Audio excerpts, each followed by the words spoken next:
ত্রিপুরার গণপরিবহন ব্যবস্থায় গভীর প্রশাসনিক ও কাঠামোগত সমস্যার পাশাপাশি ফুটে উঠেছে পরিকল্পনা ব্যবস্থায় ও ঘাটতির চিত্র।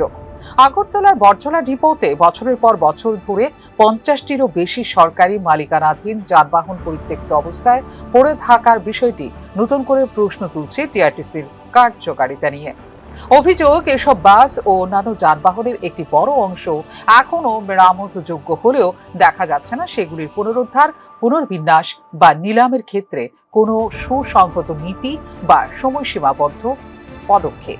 সরকারি পরিবহন সংস্থার ক্ষেত্রে অ্যাসেট লাইফ সাইকেল ম্যানেজমেন্ট অত্যন্ত গুরুত্বপূর্ণ।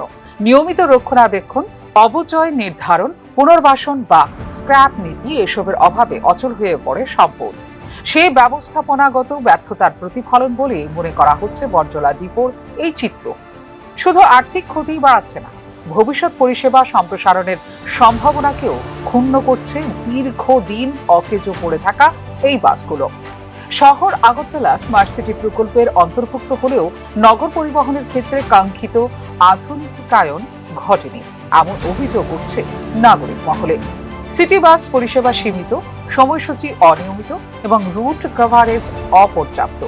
ফলে বাধ্য হয়ে বেসরকারি অটো, ই রিক্সা ও ছোট গাড়ির উপর নির্ভর করছেন যাত্রীদের বড় অংশ। এত ভাড়া বেড়েছে, বাড়ছে যানজট। নগর পরিকল্পনাবিদদের মতে নির্ভরযোগ্য পাবলিক ট্রান্সপোর্ট ছাড়া কার্যত অপূর্ণ থেকে যায় স্মার্ট সিটির ধারণা। শুধু নগর নয়, আন্তঃজেলা পরিষেবাতেও অনিয়ম ও অনিশ্চয়তা রয়েছে বিস্তর অভিযোগ। গ্রামীণ ও শহরতলি যাত্রীদের জন্য নির্দিষ্ট সময়ে বাস না পাওয়া কর্মসংস্থান, শিক্ষা ও স্বাস্থ্য পরিষেবায় প্রভাব ফেলছে সরাসরি। রাজ্যের ভৌগোলিক বিন্যাস ও অর্থনৈতিক কাঠামোর বিচারে একটি শক্তিশালী আন্তঃজেলা পরিবহন নেটওয়ার্ক অত্যাবশ্যক, কিন্তু সেই প্রয়োজনের সঙ্গে সামঞ্জস্যপূর্ণ নয় বর্তমান পরিস্থিতিকে আরো জটিল করছে টিআরটিসি বা রাজ্য পরিবহন কর্তৃপক্ষের নিয়মিত নিযুক্ত চেয়ারম্যানের অনুপস্থিতি। প্রশাসনিক নেতৃত্বে ধারাবাহিকতা না থাকলে দীর্ঘমেয়াদী পরিকল্পনা, আর্থিক পুনর্গঠন বা পরিষেবা সংস্কার কার্যকর করা কঠিন হয়ে পড়ে, এমনটাই মত বিশ্লেষকদের। অভ্যন্তরীণ সূত্রের দাবি, সরাসরি পরিচালন ও প্রশাসনিক বিষয়গুলিতে হস্তক্ষেপ করছেন পরিবহন মন্ত্রী।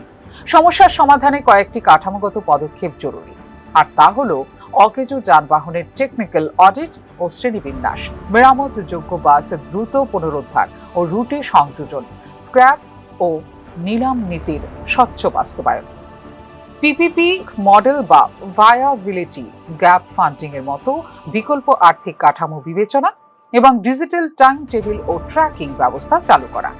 ইতিমধ্যেই এক্ষেত্রে স্বচ্ছতা, জবাবদিহিতা এবং দ্রুত প্রশাসনিক সংস্কারের দাবি তুলেছেন নাগরিক সমাজ ও পরিবহন ব্যবহারকারীদের একাংশ। তাঁদের মতে গণপরিবহন কেবল পরিষেবা নয়, এটি সামাজিক ন্যায় ও অর্থনৈতিক অন্তর্ভুক্তির অবকাঠামো। বটজলা ডিপোর পরিত্যক্ত এবং আগাছায় ঢাকা বাসগুলি এখন শুধুই অচল যান নয়, এগুলি যেন হয়ে উঠেছে রাজ্যের গণপরিবহন ব্যবস্থার দীর্ঘদিনের অব্যবস্থাপনার প্রতীক। এক্ষেত্রে প্রশাসন কত দ্রুত ও কতটা কার্যকরভাবে সিদ্ধান্ত নেয়, তার মাধ্যমে কিছুটা আঁচ পাওয়া যাবে ত্রিপুরার পরিবহন ব্যবস্থার ভবিষ্যৎ দিক নির্দেশে। Report, news now.